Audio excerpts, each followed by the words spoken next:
Hey there, good people. Welcome to part 3 of the Stock Investing Basics series, How to Pick Stocks as a Beginner. In today's video, I'll be sharing some of the key rules you should know when picking a stock as a beginner. But before we begin, let's get one thing straight. Stock investing is a totally different ballgame to stock trading.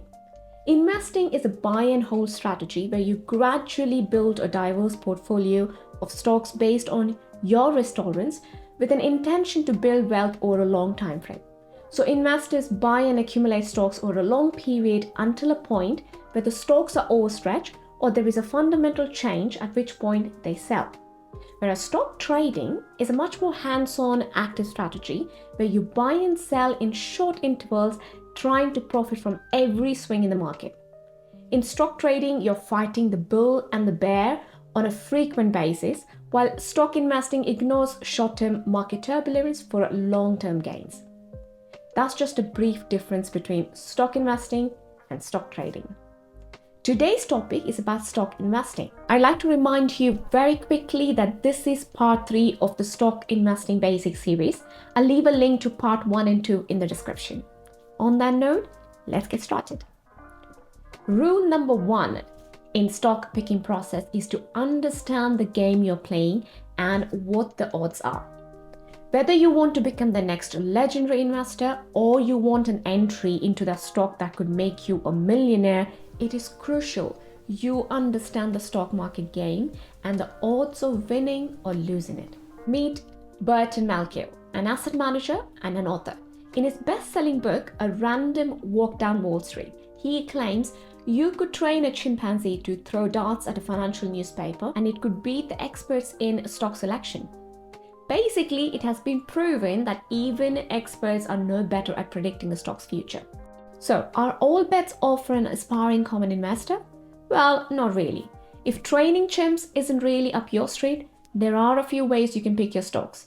But you should understand the increased risk of investing in individual stocks before you jump in, as you are betting your ability to beat the market, and that's not an easy feat.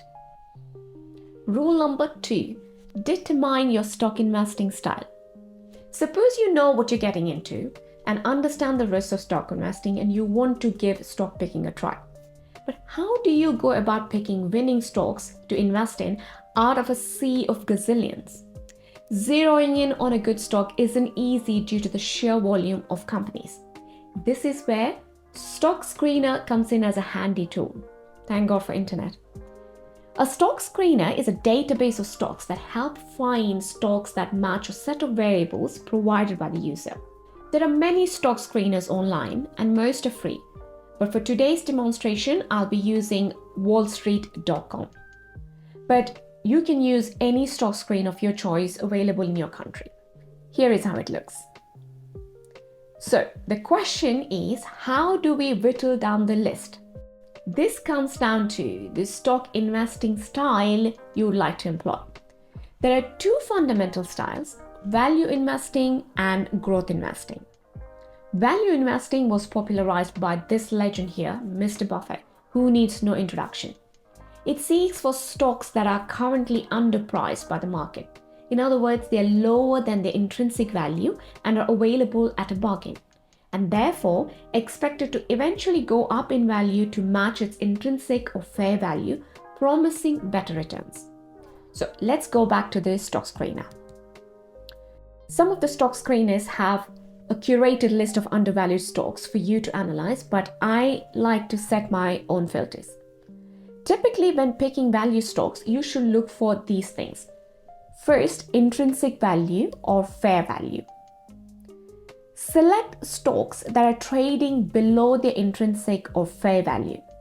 This indicates there is room for better returns. In this screener, there is another option for selecting fair value called Graham Fair Value, another very good indicator. This is based on a formula by Benjamin Graham, known as the father of value investing. He was a mentor to Warren Buffett. I'm not entirely sure if all stock screeners have this option. It's only a good to have. If you don't have it, don't worry. Well, next is to select stocks with low PE or price to earnings. This shows a stock's value relative to its earnings. A low PE can generally indicate a stock is currently undervalued.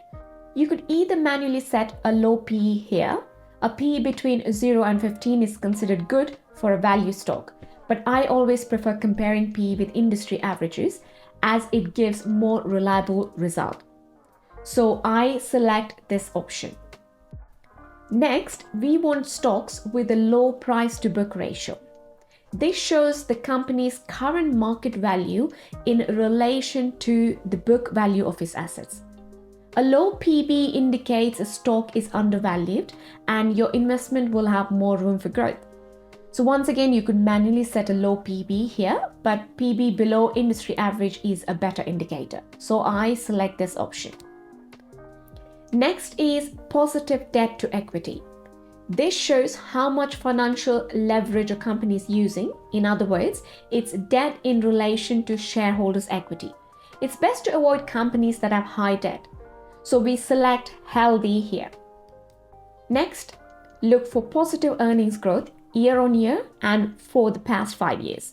You want to stay away from loss-making companies. So all these variables help identify stocks that are undervalued. And finally, you could also look for dividend yield stocks, stocks that pay dividends to help you create passive income. Higher dividend yield is typically a reflection that the stock has fallen in value and hence has a growth potential in the long run. But use your own judgment. I like to first shortlist value stocks that have dividends and then use high filter later in the process if I need to further narrow down the list. Now that we have a list, there are a few more things we should do to further whittle down, which we will look at later in the video. Before that, let's quickly look at growth investing.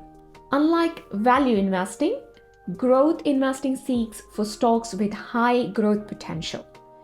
These are often companies with disruptive innovation and are at the forefront of macro trends.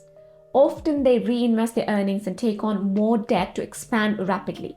For that reason, these companies rarely pay dividends. These are the likes of Amazon, Google, Netflix, etc., whose stock prices are higher than the broader markets.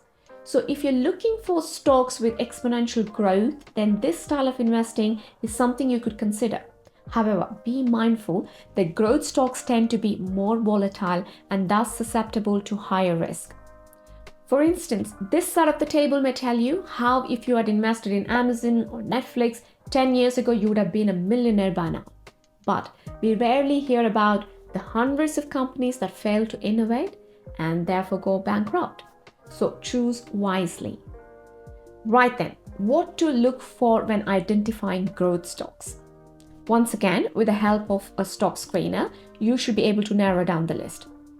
Look for companies with profit margins increasing over time.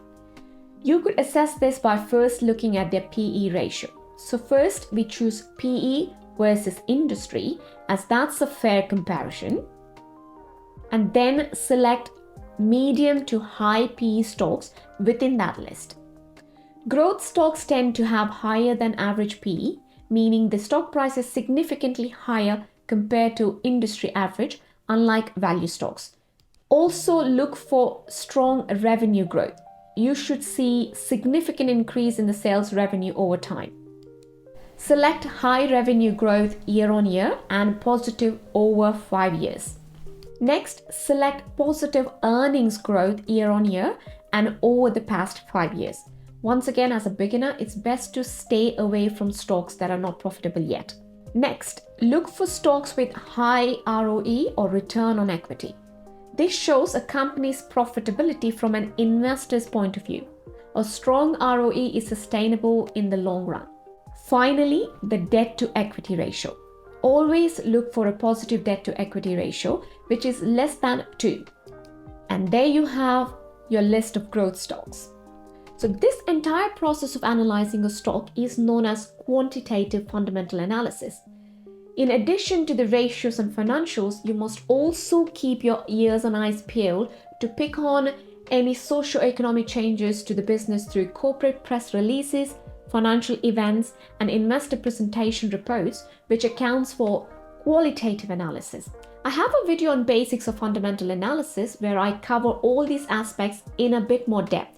Make sure you watch it, it should help you a great deal.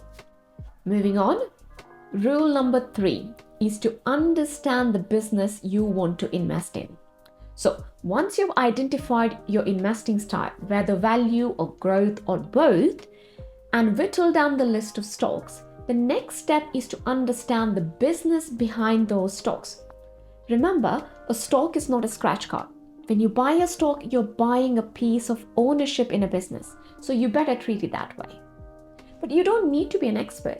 It boggles my mind on how stock investing has such a bad reputation that a lot of people still think it's for experts. But that's not entirely true. While staying invested can be tricky, picking a stock can't be too far off from any other purchases we as consumers make in our lives. A question for you. Would you shy away from buying your favorite Nike shoes, for instance, if you can afford it? I hear a no, but I bet you won't buy a Nike stock in the same breath. Well, I'm not saying just because you like a brand, you should go buy the stock. But what I'm implying at is the instincts and the conviction we all have to know if a product or a service is good. So just follow the saying with stock picking and stop saying you're not an expert. Well, I agree it's not a walk in the park, and at times you will need to get your hands dirty and dig deep, because if you're buying based on someone's social media post, that won't last. But at the same time, you don't need to scrutinize every last bit of information that's out there. Well, that being said, if you don't understand the business at all, fair enough. Knowing when to say no is also an essential part of investing. Just know that stock picking is not for you, and you should perhaps consider safer passive investments such as tracker funds or index funds. Well, good news is I have a video on that to help you get started. I'll leave a link down below. That brings us to rule number 4. Evaluate a stock's economic moat. To further narrow down your list, you should evaluate a stock's economic moat. But what the heck is a moat? Well, as for Uncle Google, a moat is a deep ditch that protects a castle. This term is popularized by the obvious Mr. Warren Buffett. It simply refers to a company's ability to maintain a competitive edge over its competitors to protect its market share. Let me simplify this. Suppose you've decided to embark on a craft beer making journey. You realize that if you buy your ingredients in bulk from Spain, for instance, you can reduce your expenses by 25%, allowing you to charge a lower price for your beer than your competitors. This can obviously lead to increased profits, but it's only until your competitors start to notice your strategy, adopt it themselves, and bring the price down to match yours, after which you won't have a competitive advantage. However, if you cracked a brilliant beer making recipe, which is ultra unique and is gaining popularity, and no one could easily duplicate it, you can outperform the competition in the long run. You could also protect your recipe by a patent to ensure there is no future threat from your competitors. That is your economic moat. The likes of Amazon, Uber, Walmart, Starbucks, Google, they all have competitive advantages that make it difficult for the other businesses to compete with them. So, picking a stock with a sustainable economic moat, not a short-lived one, can get you great results in the long run. Stocks with great economic moat are available both in value and growth segments. Rule number 5. Pick a stock with a margin of safety. The last step in the stock picking process should be to select stocks with a margin of safety, i.e. below your estimated fair value. By now, it's probably clear to you that stock analysis is a game of estimation. It could go either way despite your best efforts. Therefore, you must allow some margin of safety should things go haywire and the stock does not perform as anticipated. While it depends largely on your risk appetite, as a rule of thumb, for stocks with stable earnings and a strong outlook, you could aim to take 8 to 10% off your target price. A great example of a stable stock would be this consumer staple, Procter & Gamble. Founded in 1837, they make household staples that people need in any economic environment and will always be in demand. So stocks like this could be a great buy if and when they trade at a discount. Suppose P&G was trading at $120 today, and your analysis shows this is a great value stock, and your target buy price is $100.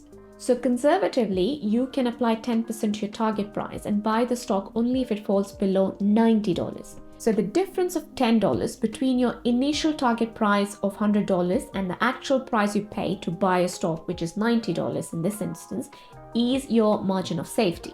For growth stocks with great future growth potential but less predictable earnings, aim for at least 20% of your target price. A great example is the nanotechnology, which is experiencing a promising stage of growth at the moment. This technology impacts areas as diverse as cancer therapy, aerospace, and even food. So stocks in this sector can be a great addition to your portfolio. Final word. A little story before we wind up. There was once a turkey on a beautiful farmland where it was well fed regularly until it was happy and fat. With every passing day, the turkey experiences the same euphoria as the day before, as a week ago, a month ago, 10 days ago, 100 days ago, 200 days ago. The turkey has no reason to believe that the next day will be any different. Little does the turkey know that the 365th day is Thanksgiving, and his euphoric life sadly comes to an end. Well, this is a tale from a book called Black Swan, written by Nassim Taleb, a former options trader. I thought I would narrate it as a simple way to remind you that past performance does not guarantee future results. The important takeaway here is that there is only one thing you can guarantee in a stock market, and that is there are no guarantees. Stock picking isn't easy. You need to identify companies that have potential to endure multiple business cycles and survive the economic downturns. Most importantly, you need to have the conviction and the grit to buy and hold for a long term. Because in stock investing, time in the market is everything. Well, that's all I have for you today. See you very soon.